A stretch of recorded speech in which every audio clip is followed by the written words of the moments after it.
इसमें किसी को खुद शक नहीं। जी। भारतीय जनता पार्टी दुनिया की सबसे बड़ी सियासी जमात है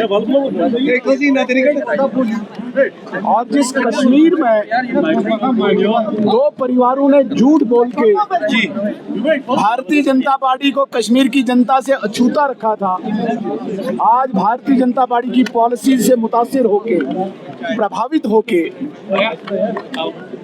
कश्मीर के नौजवान, कश्मीर के सियासी और सामाजिक कारकुन भारतीय जनता पार्टी में शामिल हुए।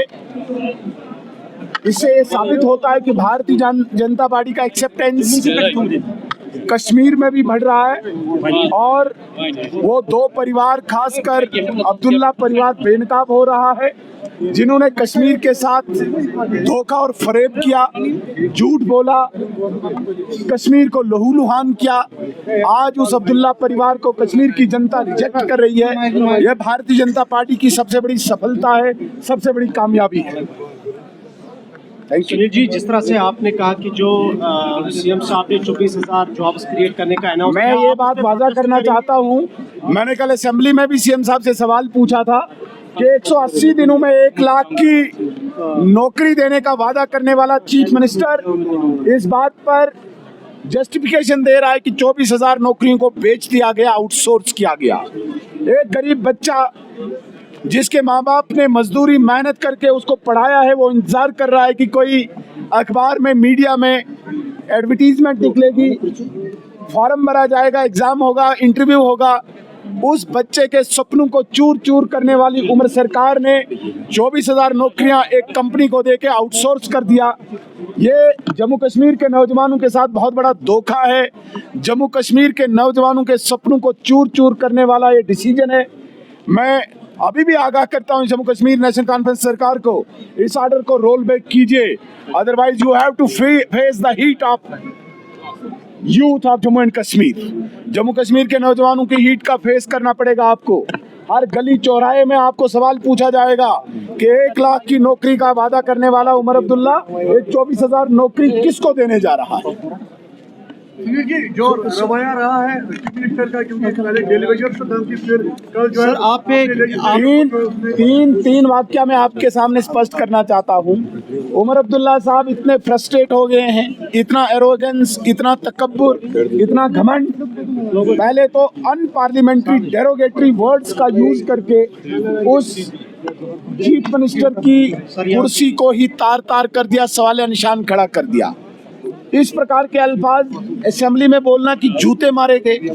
उसके बाद बाहर निकल के कहते हैं कि भाई जो डेली वेजर नहीं मानेगा उसका मुस्तकबिल खराब कर दूंगा। कल अपने ही एक कलीग के साथ, अपने एक एमएलए के साथ उसे ये थ्रेट दी असेंबली में कि भाई तुझे मैंडेट ही नहीं मिलेगा।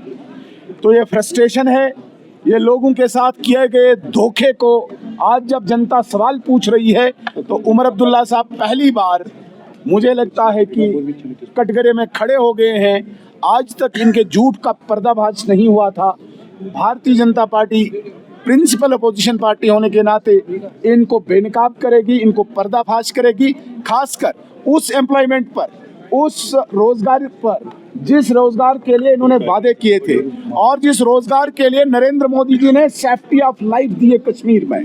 कश्मीरी यूथ को जो थ्रेट थी लाइफ की, कश्मीरी यूथ को जो जिंदगी का खतरा था, उस खतरे से अगर रक्षा किसी ने की वो नरेंद्र मोदी जी ने दी, लेकिन अगर जॉब की चोरी किसी ने की वो उमर अब्दुल्ला ने की। सुरक्षा नरेंद्र मोदी जी ने दी और नौकरी चोरी करने वाला उमर अब्दुल्ला। सुनील जी, एक इम्पोर्टेंट सवाल है सर। एक इम्पोर्टेंट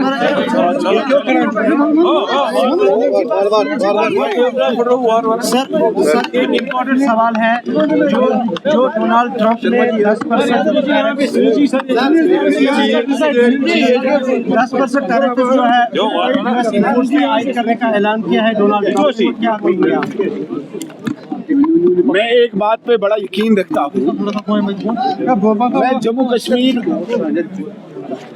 सियासत में इस वक्त लोगों की मसलों को लेके ये अलग बात है कि आपका जो सवाल है ये बैरुल अक़वामी है, ये अंतर्राष्ट्रीय इंटरनेशनल है।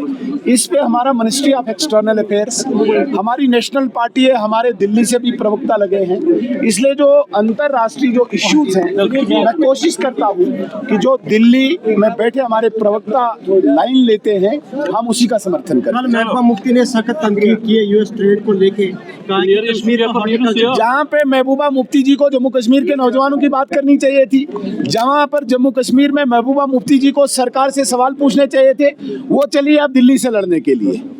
भाई इधर इस सरकार से पूछो, 4 एमएलए आपको दिए हैं, अगली बार वो 4 भी नहीं आने हैं। सवाल ये पैदा होता है कि लोगों ने आपको वोट दिए थे, आपको अपोजिशन में लाया था कि जम्मू कश्मीर में नेशनल कॉन्फ्रेंस से सवाल पूछोगे, उनके साथ पूरी दोस्ती, पूरा इल्लू इल्लू, और दिल्ली के साथ आंखें दिखाना।